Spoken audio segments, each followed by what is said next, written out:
Hi everyone, Peter Liciaga here. Welcome to my office.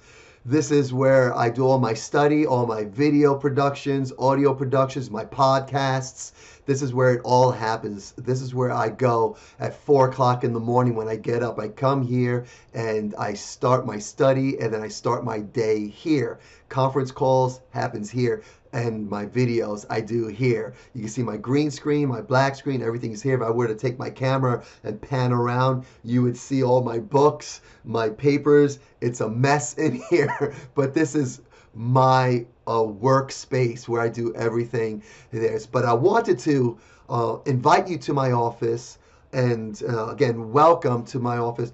But I wanted really to share what's been on my heart. And number one thing these days, if you've been coming to class at DKC, you know that one of the things that's been on my heart is my gratitude to my parents and just parents in general. So I want to share with you that parents and that I've been really focusing on this idea that parents' journey is a hero's journey. And I've been spending a lot of time reflecting on my own parents because I work with parents every single day. I work with their children. I work with parents. They contact me during during classes. They email me. Sometimes they'll call me. They private message me on Facebook or on Instagram.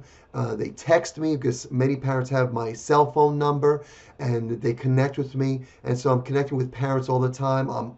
Many of you guys know I'm a parent as well. So I'm on the front line of parenting. And parenting is hard. It's challenging. And those of you that are parents, you know that. So I want to talk about this idea that I have about of this parent's journey. And it's really a hero's journey. And let me go ahead and share with you a little bit about me, my family, and I. And, I'm a father of four. Some of you know my two kids. Alexandra, my oldest, she's 18. She's a full-time instructor at DKC. And then some of you may not know my son. Some of you might. My son, he's 14. You can see he's taller than me. This is the most recent pictures that I have of my kids. And they're awesome kids. And my wife, you can see my wife there with me. Nothing that I'm doing these days does not happen with my wife supporting me, being there with me. And it's nothing like having my wife there to not only encourage me and support me, but also to be that person that's on the outside. She knows me in a different way. She knows my ups and downs, and I say things to her and she can feed back to me her thoughts, and it's just wisdom there. So this is my family. But many of you may not know that I did have a family. My wife and I, we are going to celebrate 31 years, but prior to that, I was in a relationship where I had two children. So I do have four kids. Now, one of which I have my oldest son. Actually, his name is Peter Simon Liciaga Jr. We called him PJ, and he passed away when he was 12 years old. And that's a story that I'll share with you later on down the line on this journey that we're going to take. So this is going to be a first video of a series of videos that I will open up my life to you and share with you. So I'll talk about not only my daughter Alexandra and Christian, and of course my relationship with my wife and how she's helped me become who I am, how my kids have helped me become who I am, but the family that I have today and how it came to be what it is today based on the mistakes that I made in the past. And so I'm going to share that with you. Some of you know that that life's valuable lessons comes through our journey, comes through us making mistakes. And the lessons that I have today, the family that I have today, that I can be proud of. And I'm proud of the work that I've done within my family that I have today because the lessons that I've learned in the past. And so we're going to share that with you over these videos as it comes up. And some of you may not know. If you do know that I'm a survivor of abuse, gangs. I grew up in New York City, the gangs, my insecurities, just like everyone else. I have insecurities. I have fears and doubts and uncertainties, just like everyone else. So I want to share that with you. I've traveled the world as an actor. My wife and I both met in 1986 as performing artists, and we traveled around performing in shows from, in Japan, all over the United States, Canada, out in Europe. And then I started teaching martial arts in 1999 with Donato Karate Center. But I worked my way up out of the gangs and, uh, working my way up, figure out what I wanted to do, getting all kinds of jobs, and I'll share that along the way. The different jobs that I had, and I really worked my way up. Even with my lack of education, I'll share my education with you, and how I came to be this master teacher today. Almost 20 years of teaching full time, and now being a master instructor, training now for my 7th degree. And that's what I do every day as a master instructor. Every day I pass on the knowledge. And so that's what I want to share with you. But more importantly, I want to talk about my parents, my mom, my dad. As a dad and as a parent, I have to say my reflection on my mom and my dad. My mom was a mom of 5, a single mom of 5. There was me, my brother, there was me. I'm the second oldest. So my oldest is my sister. My sister Loretta, the oldest. I'm the second. Then my brother Tony comes in there. Then my sister Carol, and then my youngest sister Mary. And my mom raised us on her own. My father, you see my father there. There's a picture of he and I when we first met. But my mom left my dad because he was an alcoholic, and he abused all of us, my mom and all of us. And so my mom left him. That was the right thing to do. And she left him when I was, I believe, 8 or 9 years old. My memory says 10. But when getting information from my dad, it was before that. So I was younger when my mom left my dad. And so that was a powerful thing. My mom, I think back of my mom and what she had to deal with, and I know the trouble she had with me. And I'll tell you very quickly, I ran with the gangs. My brother ran with the gangs. My older sister, got into a lot of trouble, and she ended up going into a foster home because my mom couldn't deal with it. So the courts put her in a group home, not foster home, but a group home, and my brother as well. The courts put him into a group home because we were just out of control. And my mom had to deal with that. And I remember my mom shared with me one time that when I was older, in my 30s, she said that there were times that I was gone for days. And I remember I would never be home. I was in the streets. And she said that she didn't know whether I was dead or alive in the gutter somewhere. And I didn't really think about any of this until she shared that with me when I was in my 30s. But it really, still at that moment, when she told me that, it didn't register to me until just a couple of years ago, right before she passed away. And she suddenly passed away from heart failure. And I remember the one thing that I wanted to see when I heard, I remember my wife and I, we were doing a reality show. She was in LA, and I was just about to fly out to LA just a couple of years ago. I think it was about 8 years ago. 8 years ago. This was 2010. I got a call. I was in the middle of doing the show, and then teaching Master Donato. We were working together while I was doing this show with my wife out in California. My kids were with me. My wife was out there for 3 weeks. Then I get this call from my sister saying, "Mom died." And so all these feelings started going through me, and I started reflecting back, and the one thing I wanted to see was my mom's face, because she always had this resentment on her face. Every time I would see her, it was heartbreaking because you could see she had a lot of pain from the mistakes that she made in her life, and how she really wouldn't forgive herself for them. I would always tell Mom, "Come on, Mom, we're doing great. Your kids came out great. I came out great, so forgive yourself." But I always saw this pain in her face. And so anyway, when I found out she had passed away, I needed to go see her at the funeral. I wanted to go see her at the funeral home, and so I packed my kids in. I called my sister up again, and she was upstate New York, and it was a 3-hour drive. And I told her to connect with the funeral director, that don't do anything yet. I'm on my way up. And this was a Friday, and I scheduled to be up there on a Saturday. Drove up Saturday, got to the funeral home before they did anything with my mom. And funeral director let me know that my mom had nothing done to her. She was just on ice, and so anyway, I wanted to see her, and I let my kids stay outside. I went in. I saw my mom on the gurney, and I saw what I was looking for. When I saw my mom's face, I saw in her face this face of peace, that she was at peace. So for me, that put me at peace. So my mom went through a life that was rough, that was hard, and to me, she's a hero, knowing that she raised me, and here I stand, this person, and my mom, her strength, her willingness never to give up, to be a warrior. That's part of who I am. And so the series that I'm going to share with you over these next several videos is dedicated to my mom. Now to my dad. My dad, I had struggled with alcohol, and all his demons that he struggled with over his years. I got to know him through my mom and what he struggled with as a kid. But when my mom left my dad, I had not seen my dad for over 40 years. Now, my sister Mary, you see in this picture here, she's a social worker now. She works with at-risk youth, helping parents, work with at-risk youth. So my sister, part of her job out in California is really to get in there to help healing come with the family. So that's part of her makeup, which is pretty incredible, pretty amazing.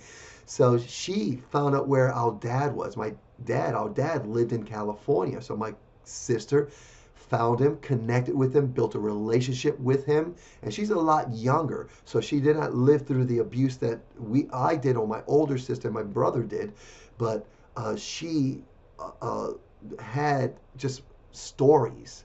But she found our dad, connected with our dad, and helped him go through what he needed to go through to get to where he could start connecting with us again. And so my sister reached out to me a couple of years before this video. This picture you see here is from a video that I did when I went out to California to reconnect with him. And it was my sister that worked it all out. So let me show you this video. When I was there in California, I videotaped this, and this is where this picture's from. So let me just play this video for you. Okay.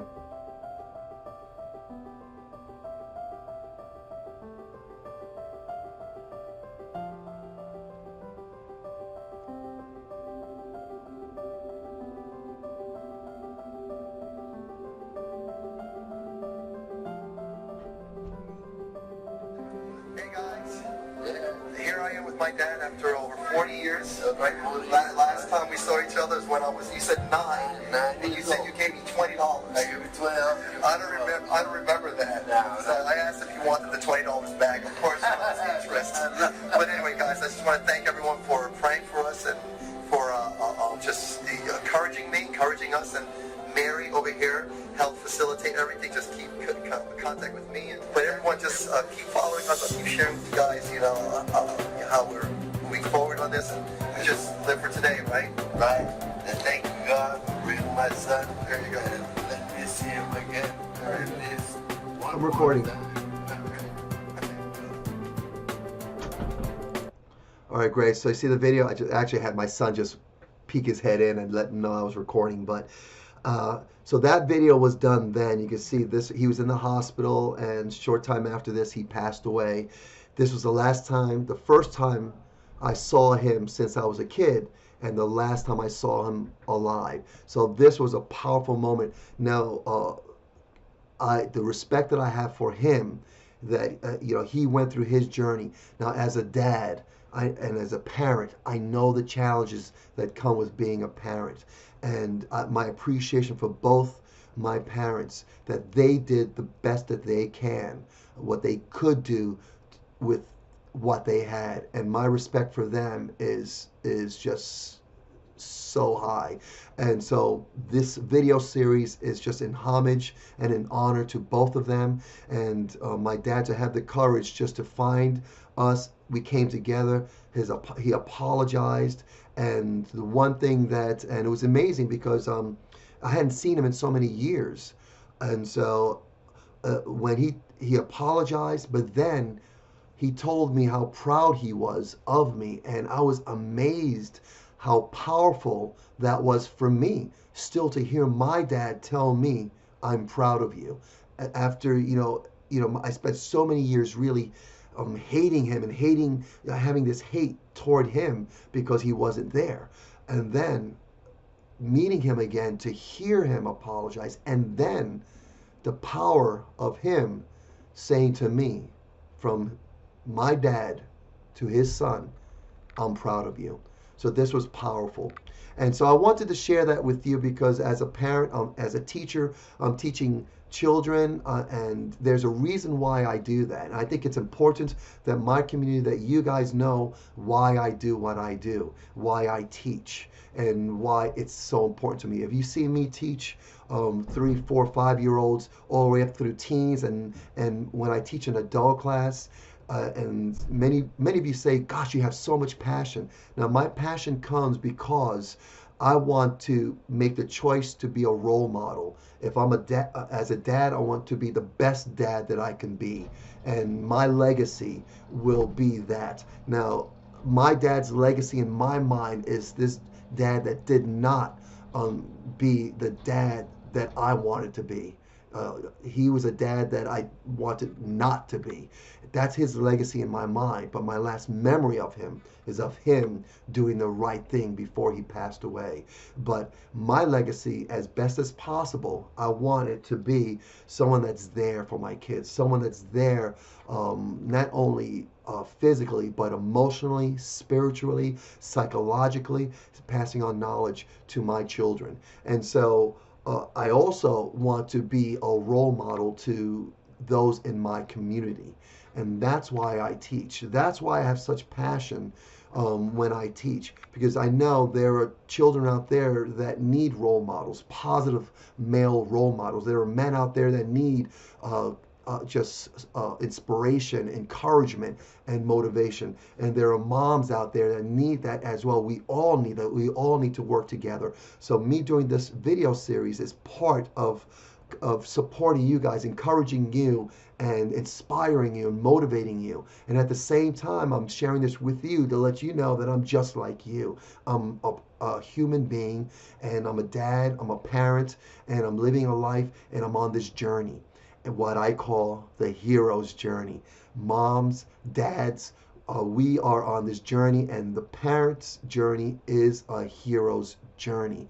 And so over the next several videos, I'm going to talk about this journey. Okay, I'm going to go through this, and some of you may know of a gentleman named Joseph Campbell, and he did this research on heroes, and mythological heroes, Greek heroes, and then us as human beings. And there's this journey that we're on that he sees, that we see that in all heroes. So anyway, I don't want to go so deep into that. I want to go into us being parents, and on this journey that I say is a hero's journey as parents, and us preparing our children for this journey, what this hero's journey calls a call to adventure, a call to action. So over the next several videos, I'm going to go through this, and I'm going to share this with you, and because this is my mindset when I train on the floor, this is my thought process. Through martial arts, I'm preparing everyone that comes on the training floor for their next call to adventure, their next call to action. And every day is a preparation. And if the truth be told, the moment I wake up in the morning, I know I have a call for that day, that I have a call to action, and I'm preparing for that day. So that's why I get up early. That's why I do my study, preparing my mind, my body. I do my training. I'm training for the day ahead, so that when I go through my day, through my adventure, that I am prepared to deal with whatever comes my way. So anyway, I thank you for spending this time with me, and I'll be going through this. And again, my whole reason for doing this is for my parents, and then for all parents out in the world, starting with my home to my community. So look forward to you guys in the next video. If you have any questions or comments, please go ahead and let me know. I'd love to hear from you guys. Other than that, if you have not already subscribed to my YouTube channel, which is where I'll be sharing these videos, go ahead and subscribe to my YouTube channel and make sure you have it so that you get alerts, get that little bling every time I put up a video. This way you get the videos that I'll be sharing with you guys. Okay? Thank you once again, and I'll see you guys next time. Bye.